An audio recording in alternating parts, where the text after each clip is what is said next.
বন্ধুরা আজকে একটা দেখো খুব ইম্পর্টেন্ট থ্যালাসেমিয়ার ভিডিও দিচ্ছি। এই ভিডিওটা তোমরা আমার যদি চ্যানেলের নিচে দেখো, এটা আমার হচ্ছে 8 মাস আগের ভিডিও করা, যখন আমি প্রথম ইউটিউবে আসি। এর নাম হচ্ছে আরাধ্যা। আর এই ভিডিওটা অনেক নিচে ছাড়া আছে। এই আরাধ্যা হচ্ছে আমাদের পাড়ার একটা মেয়ে, আমাদের পাশের পাড়া। তা ও হচ্ছে থ্যালাসেমিয়া মেজর। 8 মাস পরে কেন আমি আবার ওর ভিডিও ছাড়ছি সবটাই তোমাদের সাথে শেয়ার করব। তার আগে বলি, রিমি ভালো আছে, ও সুস্থ আছে। দেখো এই আরাধ্যার অবস্থা খুবই খারাপ এখন। ওর মানে কি বলবো, আজকে ওর বাবা হঠাৎ করে সকালবেলা আমাদের বাড়ি এসছে। এর জন্যই আমি আজকে ভিডিওটা করতে বাধ্য হলাম। ওদের বাড়িতে আমি রিমির বিএমটির আগে, আজ থেকে 9 মাস আগে আমি ওদের বাড়ি এসছিলাম। কারণ আমার ইউটিউব থেকে ওরা জানতে পেরেছিল আমি ইউটিউব করি। আমি জানি তো ওখানে পা উঁচুর দিকে উঠেছে, মানে বাদে হাত দিলে হাতে আমি যখন খেয়েছে শুতাম, তারপর এই দিকটা পুরো এরকম উঁচু হয়ে যায়। তারপরে তো বাবা তাড়াতাড়ি করে নিয়ে আমার এনার্জি ডেট পড়েও গেছিলাম। তারপরে দেখো বন্ধুরা, ওর কিন্তু 9 মাস আগে ওর ভিডিওগুলো আমার ফোনের ভিতরে ছিল। ওই আরাধ্যার পেটটা দেখো কতটা উঁচু হয়ে গেছে। কেন আজকে আরাধ্যা হসপিটালে ভর্তি, কেন? আর ভিডিওটি কেউ স্কিপ করে দেখো না, দেখার জন্য অনুরোধ রইল। দেখো আরাধ্যার ঠাম্মা কত ভালো মানুষ, রিমিকে কত ভালোবাসলো। আর আরাধ্যার কিন্তু ওই যে ওটা ওর বোন, আরাধ্যার আর একটা বোন আছে কিন্তু। হ্যাঁ বুকে বারাসাত থেকে আমারও করেছিল যখন ওই পেটে সব জামাকাপড় খুলতে হয়। আরাধ্যার বোন কিন্তু পুরো সুস্থ, ও হচ্ছে থ্যালাসেমিয়া না। আর আরাধ্যা কিন্তু রিমির থেকে মাত্র কিছু মাসের ছোট ছোট বা 1 বছরের মধ্যেই। ও 1 ক্লাস উপরে নিচে পড়াশোনা করে। আর আরাধ্যার ডকুমেন্টসগুলো আমি দেখছিলাম, সত্যিই আরাধ্যা হচ্ছে বিটা থ্যালাসেমিয়া মেজর। আর বন্ধুরা, আমি এটা তোমাদেরকে অন ক্যামেরায় আজকে বলবো, প্রত্যেকটা থ্যালাসেমিয়া মা বাবাদেরকে, মানে মায়েদেরকে বলছি, ভিডিওটা দেখার জন্য কিন্তু অনুরোধ রইল। আরাধ্যা কিন্তু এখন আপাতত হসপিটালে ভর্তি। আরাধ্যার আজকে খুব শরীর খারাপ। ওর বাবা এসেছিল, ওর কি হয়েছে না হয়েছে পুরোটাই তোমাদের অন ক্যামেরায় বলবো। আর ওই যে আমাদের পিছনে কিন্তু ওটা হচ্ছে আরাধ্যা। তখন আমি আমার ইউটিউবে প্রথম আসি, যখন আমি আরাধ্যাদের বাড়ি প্রথম এসছি। দেখো আমি বুঝতেই পারছো কীভাবে ক্যামেরা ধরেছি। আর তোমরা আমার চ্যানেলে যদি নিচে যাও, মানে 9 মাসের আগে ভিডিও যদি দেখো, তাহলেই বুঝতে পারবে আরাধ্যাদের বাড়ি আমি এসেছিলাম রিমির বিএমটির আগে। আর আজকে হঠাৎ করে আরাধ্যার খবর আসলো যে আরাধ্যা খুবই শরীর খারাপ। কি হয়েছে সেটাই বলছি। দেখো আরাধ্যার ঠাম্মা কান্নাকাটি করছে, মানে 9 মাস আগে।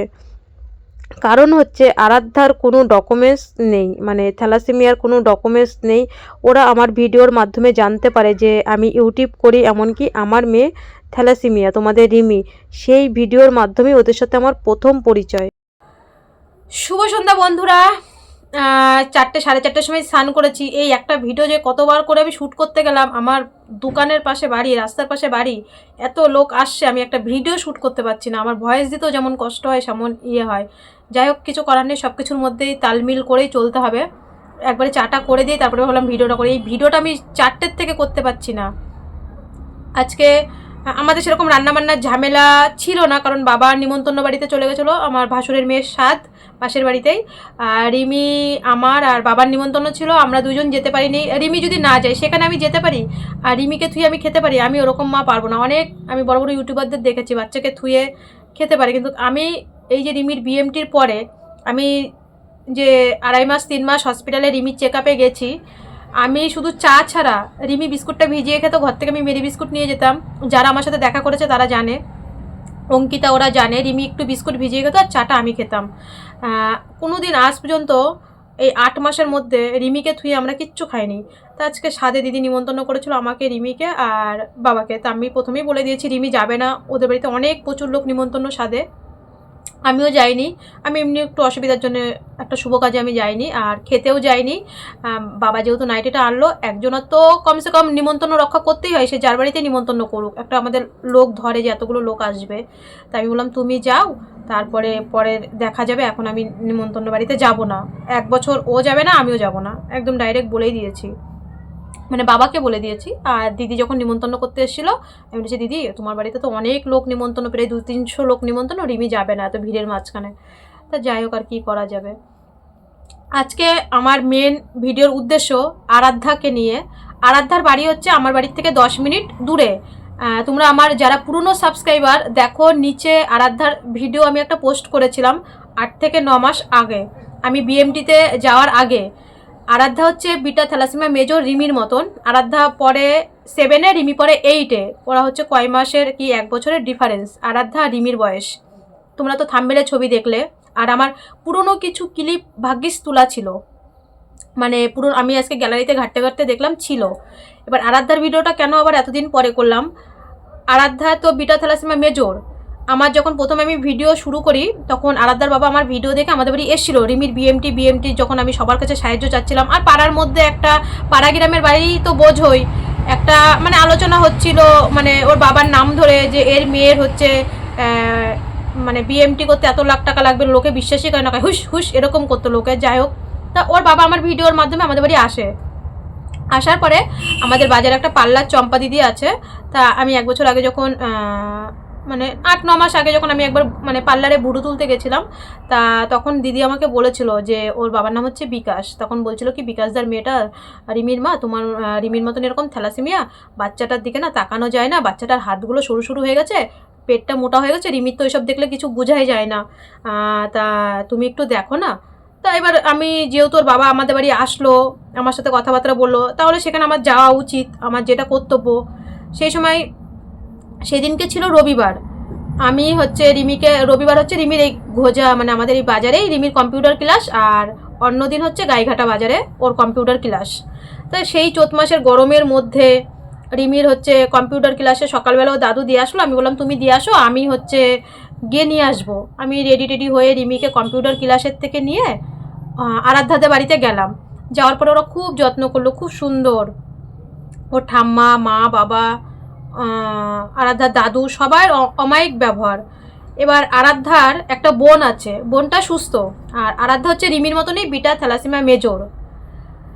তারপরে আরাধ্যার পুরো ট্রিটমেন্টের সব কাগজপত্র দেখলাম। দেখার পরে দেখি আরাধ্যার কিচ্ছু নেই, আছে কাগজপত্র আছে, যেখানে টাটা মেডিকেলে দেখাতো, আর বাইরের কিছু কাগজপত্র আছে, কিন্তু ও সত্যি বিটা থ্যালাসেমিয়া মেজর। কিন্তু আরাধ্যার না কোনো সরকারি কোনো কাগজপত্র কিচ্ছু নেই। এবার আমাদের সরকারি আমাদের এটা সব জায়গায় যেই জায়গার ডিপার্টমেন্টে মানে যার যেখানে বাড়ি তাদের সেই ডিপার্টমেন্টে দিয়ে দিয়েছে। যাদের নদিয়ায় তাদের কৃষ্ণনগর, আমাদের উত্তর 24 পরগনা বাড়ি আমাদের বারাসাত ট্রান্সফার করে দিয়েছে। যাদের বসিরহাট তাদের বসিরহাট হসপিটালে দিয়ে দিয়েছে, মানে এরকমভাবে আমাদের এনআরএস হসপিটালে। কারণ এনআরএস হসপিটালে এতটাই পেশেন্ট হয়ে যায়। আমরা যখন রিমিকে এনআরএস হসপিটালে যখন চেক আপ করাতাম, আর ফুলবাগানে যখন চেক আপ করাতাম, আর ব্লাড দিতাম রিমিকে মানিকতলায়, তখন কারণ আমি সব হসপিটালেই আমার মানে এই 12 বছর 13 বছর আমার সব হসপিটাল টোটাল ঘোরা হয়ে গেছে। তখন আরাধ্যার মা কাগজপত্র দেখে আমি বললাম কি, ওর তো কোনো কাগজপত্র নেই, প্লিজ ভিডিওটি স্কিপ না করে দেখার জন্য অনুরোধ রইল, তোমাদের খুব দরকারি ভিডিও এটা। আমি আজকে থ্যালাসেমিয়া মা বাবাদের কিছু বলতে আমি মানে বাধ্য হব, যারা বিটা থ্যালাসেমিয়া মেজর যাদের বিশেষ করে। তা এবার আরাধ্যার দেখে কি কিচ্ছু নেই। তখন আমি বললাম তুমি কোথায়, ওর বাবাকে বললাম, ওর মাকে বললাম তুমি কোথায় ব্লাড দাও ওকে। বললো আমি বারাসাত ক্যান্সার হসপিটাল বা কিনে নিয়ে এসে আমি আমাদের এই গাইঘাটা আমাদের বাড়ি থেকে 5 মিনিট লাগে, এখানে একটা ছোট্ট একটা নার্সিংহোম আছে, ওখানে ব্লাড দিই। আমি বললাম ও যেহেতু তার পয়সা আছে সে নার্সিংহোমে ব্লাড দিতেই পারে, সে কিনে দিতে পারে, আমার পয়সা নেই, আমি সরকারি হসপিটালেই সারা জীবন ব্লাড দিয়েছি, আমার তো পয়সা নেই নার্সিংহোমে ভর্তি হওয়ার মতন। তা আমি বললাম দিদি ওর তো কিচ্ছু নেই, ওর নেই থ্যালাসেমিয়াদের কিন্তু প্রতিবন্ধী কার্ড হয়, 1000 টাকা করে মাসে পায়, সেটা নিয়ে আমি খুব তাড়াতাড়ি ভিডিও করবো কী কী কাগজপত্র লাগে। এবার আরাধ্যার থ্যালাসেমিয়া কোনো ডকুমেন্টস নেই, ও মার বাবা কোনো ডকুমেন্টস নেই, ওর প্রতিবন্ধীর কোনো ডকুমেন্টস নেই, কিচ্ছু নেই। তখন আমি বললাম দিদি তাহলে এক কাজ করো, ওর তো খুব কষ্ট হচ্ছে। ও সেই সময় আমাকে বলছে আন্টি জানো আমি না শুতে পারি না, আমার কি কষ্ট লাগছে, আমার চোখ দিয়ে জল চলে আসে, সেই সব কথাগুলো। আর আজকে মেয়েটা এখন ও হসপিটালে ভর্তি, ওর অবস্থা খুব খারাপ। ও বলছে জানো আন্টি আমার না মানে শুতে কষ্ট হয়, বসতে কষ্ট হয়, উঠতে কষ্ট হয়, কারণ এই ভুক্তভোগীতে আমিও ভুগেছি। রিমির তো এই স্পিলিং অপারেশন 2022-এ হয়ে গেছে, 19 জানুয়ারিতে আমি সিএমসিতেই করেছি। আমার কলকাতায় ডেট পড়া সত্ত্বেও আমি করিনি, কারণ আমার কলকাতার ট্রিটমেন্ট সত্যি বলতে আমার কলকাতার ট্রিটমেন্ট আমার পছন্দ হয় না।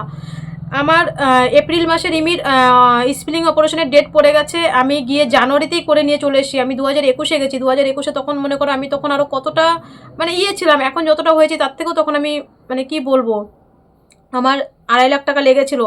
আর এখন সেই অপারেশন সিএমসিতে 1,50,000-1,75,000-এর মধ্যে হয়ে যাচ্ছে। আর আমার তখন, আমি যেহেতু ডিসেম্বরে চলে গেছিলাম, ভুল করে বুঝতে পারিনি ডিসেম্বরে ডাক্তাররা থাকে না। এখন যেমন তোমাদেরকে আমি বলি যে ডিসেম্বরে কেউ যাবে না, ডিসেম্বরে সেরকম একটা ডাক্তার থাকে না, তারা ছুটি নেয়। ডিসেম্বরের 15 তারিখের পরে ওরা ছুটি নেয়, তাদেরও তো ছুটির দরকার। তা রিমিকে আমি স্পিলিং অপারেশন 2022-19 জানুয়ারি করিয়েছি। আর আমরা তারা 4-5 দিনের মধ্যে বাড়ি চলে এসেছি। মানে ওখানকার অপারেশন এতটাই ভালো, আর এখানে অপারেশন করলে 1 বছর রেস্টে থাকতে হয়। তা আরাধ্যা আমাকে বলছে যে আন্টি আমার না খুব কষ্ট হয়, আমি শুতে পারি না, বসতে পারি না, খেতে পারি না। ওর মায়ের সামনেই বলল।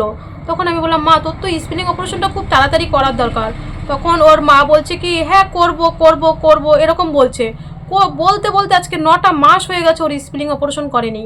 আজকে ওর বাবা এসছে সকালবেলা, বলছে আরাধ্যার না আমি আমার সাথে তো তারপরে 8 মাসের মধ্যে তারপরে আমি বলছি, তারপরে আমি বললাম ঠিক আছে আমি বারাসাতে নিয়ে যাবো। ওর ঠাম্মা তখন আমার হাত ধরে খুব কান্নাকাটি করলো, বললো মা তুমি একটু দেখো আমার নাতিটা আর আমার বৌমার আর একটা বাচ্চা, মেয়ে বাচ্চা, মানে আর একটা ছোটো বাচ্চা, তোমরা তো দেখলে 3 বছর, এখন হয়তো 4 বছর হয়ে গেছে। তা বললো ছোটো বাচ্চাটা। আমি বললাম ঠিক আছে দিদি, আজকে তো রবিবার, কালকে তুমি রেডি হয়ে থেকো, ওকে আমি বারাসাত হসপিটালে নিয়ে যাবো। আগে তোমাদের 3 জনের থ্যালাসিমা কার্ড যেরকমভাবে আমাদের আর কি প্রসেসিং চালু হয় সেরকমভাবে থ্যালাসিমাদের। বললো ঠিক আছে। আমি ওদের সব বুঝিয়ে সব কাগজপত্র দেখে আমি বাড়ি চলে এসেছি।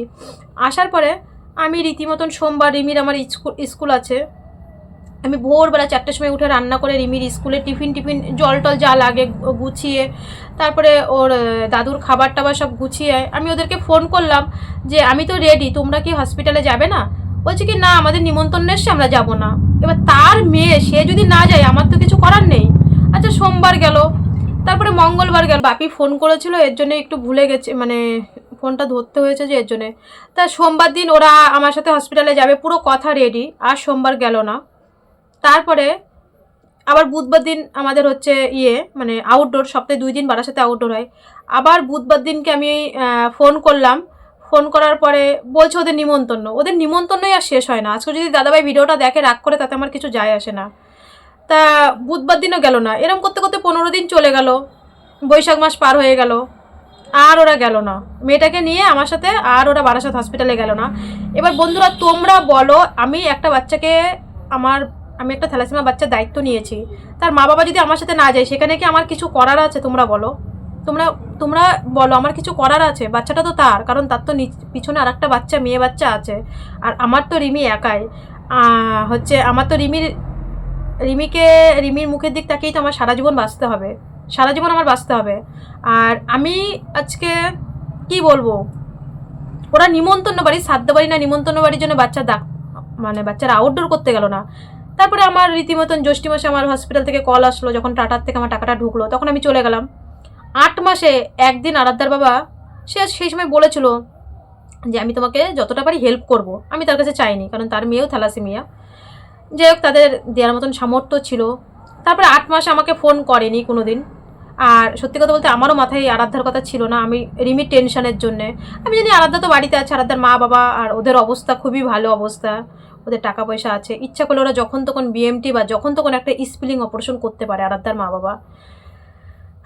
ওরা আমার মতন এরকম অবস্থা না, ওদের ইট বালি সিমেন্টের ব্যবসা, আরাধ্যার দাদু চাকরি করে। তা আজকে মেয়েটার অবস্থা খুবই খারাপ। সকালবেলায় ওর বাবা আসলো, আসার পরে বলছে আরাধ্যার অবস্থা খারাপ, আরাধ্যা এখন হসপিটালে ভর্তি রয়েছে। ওরা আমার ভিডিও দেখছে, বলছে তোমার ভিডিও আমরা দেখছি, ভেবেছি তোমরা বাড়ি এসছো, আমরা তোমাদের বাড়িতে আসবো দেখা করতে। তার মধ্যে আরাধ্যা হসপিটালে ভর্তি হয়ে গেল। তা আমি এটাই ভাবি, আজকে 9টা মাস হয়ে গেল, 9টা মাসের মধ্যে মেয়েটার স্পিলিং অপারেশন করতে পারলো না। মানুষ কতটা, তাহলে তোমরা বলো। আমি তোমাদের থ্যালাসেমিয়া মায়েদের একটাই কথা বলবো, তোমরা নেক্সট বাচ্চা নাও, কিন্তু প্রথম বাচ্চাকে সুস্থ করে তারপরে তোমরা নেক্সট বাচ্চা নাও। নেক্সট বাচ্চা নেওয়ার জন্য প্রথম বাচ্চাটাকে তোমরা হাতে ধরে কেউ মেরে ফেলো না। যারা নেক্সট বাচ্চা নিচ্ছ, যারা সত্যিকারের বিটা থ্যালাসেমিয়া মেজর, যারা মেজর, আমি কোনোদিনও না, আজকে রিমির 13 বছর বয়স, কোনোদিন আমি নেক্সট বাচ্চা নিয়েও নিই আর কোনোদিন ট্রাইও করে দেই। যেদিনকে থেকে আমি জানতে পেরেছি আমার মেয়েটা অসুস্থ, সেদিনকে থেকে আমার মাথায় একটাই তাড়না ছিল, আমি রিমিকে সুস্থ করেই ছাড়বো। তোমাদেরকে হাত জোর করে বলছি, যারা থ্যালাসেমিয়া মা বা যারা অসুস্থ বাচ্চা, প্রথম বাচ্চাকে সুস্থ করে তারপরে দ্বিতীয় বাচ্চা নিও। তোমরা সবাই আরাধ্যার জন্য প্রার্থনা করো। আরাধ্যা হসপিটালে ভর্তি। আরাধ্যার আজ থেকে 9 মাস আগেই ওর কষ্ট হচ্ছিল স্পিলিং অপারেশনটা। আমি আজকে রিমির এই বিএমটি জানো আমার, তোমরা তো দেখছো রিমির বাবা খুব ভালো, তোমরা সবাই বলছো হ্যাঁ ভালো। আমার না এই ঘাটটা কেউ ধরেনি। রিমির কাছে তোমরা জিজ্ঞাসা করো, রিমি একদিন তোমাদেরকে ভিডিও করে বলবে। এই বিএমটিটা জানো আমি একা জোর দিয়েছি। হ্যাঁ আমার সাথে আমার দাদারা ছিল, একা জোর। কারণ সবাই বলেছে পয়সা দেওয়ার ভয়তে কলকাতায় করি, এখানে করি, সেখানে করি। আমি এক চুল নড়িনি এই বিএমটির থেকে, না আমি এক চুল নড়িনি। যত লোকের কাছে দৌড়েছি আমি একা, কোনোদিন রিমির বাবা কারুর পায়ে ধরেনি। আমি সবার পায়ে ধরেছি, সবার কাছে সাহায্য আমি চেয়েছি, যত সাহায্য আমি চেয়েছি, সব জায়গায় আমি গেছি, আমি নিজে গেছি। স্বাস্থ্য ভবন বলো মানে কি না বলো, আমি কি না চিনি, কোনোদিন রিমির বাবা কারুর পায়ে ধরেনি। হ্যাঁ রিমির বাবা তো দেখেছো বিএমটিতে কষ্ট করেছে, বিএমটিতে আমাদের খাবার দিয়েছে, সব কিছু করেছে, কিন্তু সাহায্য কেউ চায়নি। রিমি সিএমসিতে এত লাখ টাকা দিয়ে আমি ওর বিএমটি করি, সবাই চেয়েছে ফ্রিতে কলকাতায় করি বা কি। আমি বলেছি আমি যদি সিএমসিতে করতে পারি তা করবো, না হলে রিমির আমি বিএমটি করবো না। আর আমি এই বিএমটির থেকে এক চুল নড়িনি। আমি লাস্টে বলেছি আমি তো দিদিদের ঘরে কাজ করি, আমি টাকা চেলে পাবো। আমি এমন কথাও বলেছি আমি স্টেশনে স্টেশনে ভিক্ষা করবো, তাও এই জিনিসের থেকে আমি নড়বো না। যেটা আমি ডিসিশন নিয়েছি সেটা আমি নেব।